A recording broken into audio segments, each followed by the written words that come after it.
வணக்கம் குட்டீஸ். இன்னைக்கு ஒரு அழகான குட்டி கதையை பார்க்கலாமா? ஒரு அழகான காலை பொழுது, குருவிகள் பாடுகிற சத்தம். ஒரு சின்ன ஊரில் ஆறுன்னு ஒரு குட்டி பையன் இருந்தான்.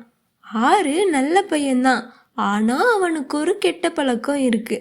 அம்மா சொல்லுவாங்க, ஆறு பல் துலக்கு, அப்புறம்மா புத்தகம் திறக்க சொன்னா அப்புறம் பண்ணலாமா அப்படின்னு எல்லாத்துக்கும் அப்புறம் தான் சொல்லுவான்.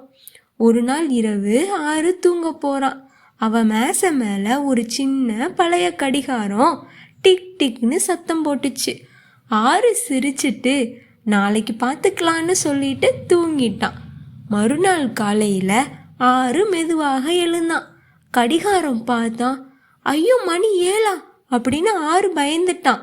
அவன் ஓட ஆரம்பிச்சான். வேக வேகமாக பல் துலக்குனா சாப்பிட்டான். அப்போது அவங்க அம்மா சொல்கிறாங்க, ஆறு இன்னும் மணி இருக்குடா அப்படின்னு. ஆறு குழம்பிட்டான்.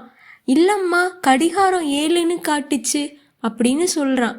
அப்போ குட்டி கடிகாரம் மெதுவா டிக் டிக்னு சிரிக்குது.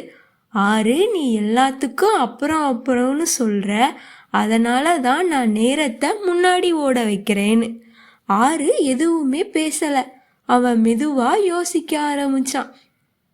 நேற்று நம்ம செய்ய வேண்டிய வேலையை இன்னைக்கு நம்ம அவசரமாக செய்கிறோன்னு உணர்ந்தான். அந்த நாள் முதல் ஆறு மாற ஆரம்பிச்சான். அப்புறம்ன்றத சொல்லாமல் இப்போவே செய்யறேன்னு சொல்ல ஆரம்பிச்சான். சீக்கிரமாக வேலைகள்லாம் முடிச்சுட்டு விளையாடுவான். நிதானமாக சிரிப்பான். சில நாட்களுக்கு பிறகு அதே குட்டி கடிகாரம் இப்போ சரியான நேரத்தை காட்டுச்சு. சபாஸ் ஆறு, இப்போ நீ நேரத்தோட சேர்ந்து நடக்கிறேன்னு சொல்லி பாராட்டுச்சு. ஆறு கடிகாரத்தை பார்த்து சிரிச்சான். டிக் டிக்னு கடிகாரமும் சந்தோஷமா ஓடிச்சு. அப்புறம்ன்ற வார்த்தை குறைஞ்சது, சந்தோஷம் அதிகமாயிருச்சு. குட்டீஸ், இந்த கதை உங்களுக்கு பிடிச்சிருந்தா ஒரு லைக் பண்ணுங்க.